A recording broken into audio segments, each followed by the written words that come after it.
데살로니가 전서 2장에는 바울이 어떤 사역을 하였는가에 대해서 설명해 주고 있습니다. 2장 2절에 보니까 너희가 먼저 빌립보에서 고난과 능욕을 당하였으나 우리 하나님을 힘입어 많은 싸움 중에 하나님의 복음을 너희에게 전하였노라 라고 하는 말씀을 보았을 때 바울의 일행들이 복음을 전하는 것 때문에 고난당한 일에 대해서 그들에게 증거하고 있습니다. 고난이 있지만 그 고난 중에도 복음을 전할 수 있었는데 그 복음을 전할 수 있었던 원동력은 오늘 본문에도 하나님이셨다라고 말씀하고 있습니다. 하나님을 힘입어 복음을 전하게 하셨습니다. 복음을 전하게 하는 것에도 하나님이 힘을 주셔서 복음을 전하게 하신다라고 하는 것입니다. 그렇기 때문에 이것은 하나님이 기뻐하시는 일이다라고 하는 겁니다. 4절에 오직 하나님께 옳게 여김을 입어 복음을 위탁받았다라고 말하고 있습니다. 우리가 이렇게 말하면 사람을 기쁘게 하려 함이 아니요 오직 우리의 마음을 감찰하시는 하나님을 기쁘시게 하려 합니다 라고 했습니다. 하나님께 기쁨이 되기 위하여서 복음을 전하였다라고 이렇게 표현을 하고 있습니다. 복음 전하는 것은 하나님이 기뻐하시는 일입니다. 기뻐하시는 일을 위해서 우리가 살아갈 때 하나님이 참으로 우리에게 큰 은혜를 더하여 주십니다. 전에 본 사람은 전하는 기쁨을 압니다. 해본 사람은 그것을 경험하게 되는데 하지 않은 사람은 그거를 알 수가 없습니다. 바울은 아첨하는 말이나 탐심의 탈을 쓰지 아니하였다라고 말하면서 이것을 하나님이 증언하신다라고 고백합니다. 그리고 너희에게서든지 다른 이에게서든지 사람에게서는 영광을 구하지 아니하였다라고 했습니다. 그러니까 사람을 기쁘게 하지도 않았고 사람으로부터 영광을 받으려고 한 것도 아니고 그렇다면 그는 왜 이렇게 하였는가? 오늘 너희에게 주는 것을 내가 기쁘게 여긴다라고 했습니다. 무엇을 주었느냐면 복음을 주었고 심지어 우리의 목숨까지도 주었다 이렇게 말합니다. 그러니까 주는 것에 대하여서 우리가 기뻐했다라고 하는 겁니다. 복음을 전하였을 뿐만 아니라 우리의 목숨까지도 줄 만큼 기뻐했다라고 했는데 그 이유는 너희가 우리의 사랑하는 자가 되기 때문이다. 8절 말씀이죠. 마지막에 사랑하기 때문에 복음도 전해주었고 사랑하기 때문에 목숨까지도 주는 것을 우리가 기뻐했다라고 하는 것입니다. 고난을 당하면서도 복음을 전하였고 그런 가운데서도 우리가 우리의 영광을 구하지 아니하고 그 우리가 했어 라고 말하지 아니하고 그것이 다 하나님이 그렇게 하게 하셨다라고 하는 그런 믿음의 고백을 지금 하고 있는 겁니다. 그래서 바울이 늘상 얘기했던 것처럼 빌립보서 3장에도 나와 있듯이 우리가 자랑할 수 있는 것은 오직 복음입니다. 그리스도께서 우리를 위해서 행하셨던 일, 십자가를 통하여 우리를 사랑하신 일에 대해서 하나님 앞에서 또 사람들에게 증거하는 그것을 그는 가장 귀한 것이라고 여기며 살았기 때문에 그리고 그 사랑을 또한 데살로니가에 있는 교회 성도들에게 증거했기 때문이다라고 말하고 있습니다. 그래서 구절에 우리의 수고와 애쓴 것을 너희가 기억하리니 너희 아무에게도 해를 끼치지 아니하려고 밤낮으로 일하면서 너희에게 하나님의 복음을 전하였다라고 말씀하고 있습니다. 그러니까 복음이 전해지는데 걸림돌이 되지 않으려고 우리가 스스로 알아서 자비량으로 복음 전했다라고 하는 것입니다. 그래서 오늘 본문에는 바울은 자비량 선교했던 사람이기 때문에 누군가로부터 어떤 일정한 사례를 받고 일하지 않았던 사람입니다. 그래서 그는 어디에 가도 떳떳하게 복음을 전할 수 있었던 사람입니다.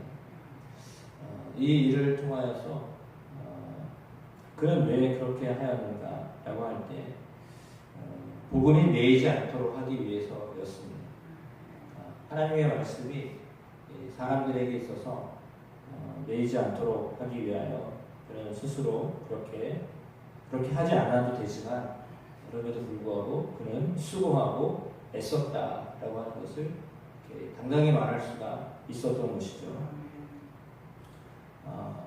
그리고 오늘 본문에 나와 있는 것처럼 믿는 자들을 향하여 어떻게 거룩하고 옳고 흠 없이 행하였는지에 대하여 너희가 증인이고 하나님도 그러하시도다 라고 했습니다.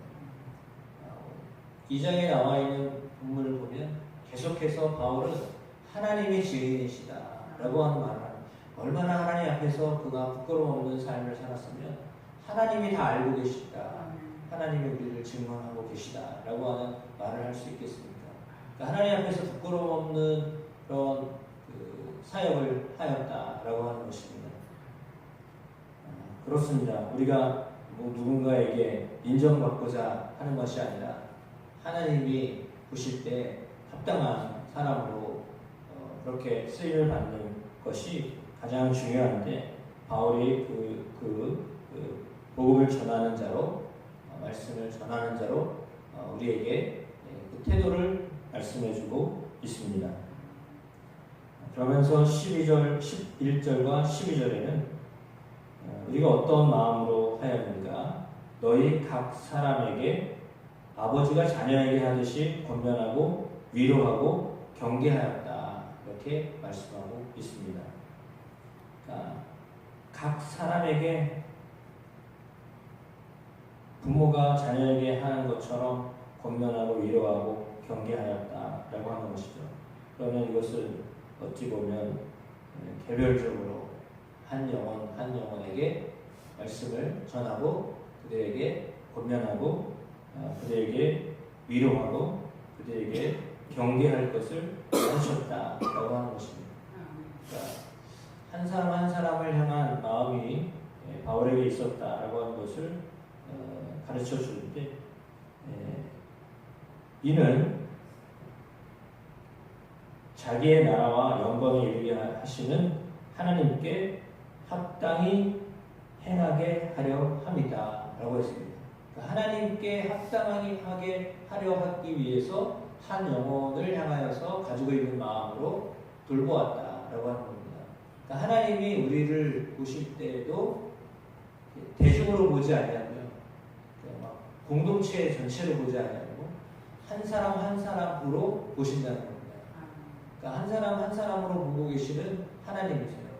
그러니까 개별적으로 개인적으로 이렇게 관심을 가지고 하나님이 우리를 한 사람 한 사람 그렇게 돌보고 계시다라고 하는 건데 하나님이 그렇게 하셨듯이 또한 우리가 너희를 향하여서 그렇게 하지 않았느냐라고 하는 겁니다.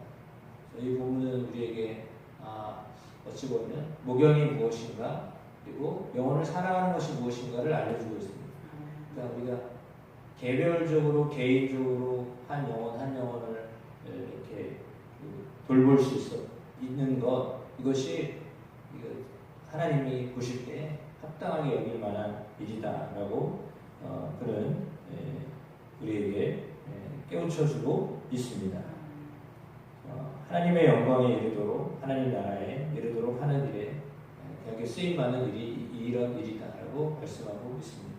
그래서 우리가 또한 동일하게 성도들을 바라볼 때 개인이 개인을 목회자가 성도를 이렇게 1대1로 돌볼 수 있는 관계를 가지고 목양을 하거나 또 함께 교제를 할 수 있는 것이 얼마나 중요한 것인가를 우리에게 가르쳐주고 있습니다.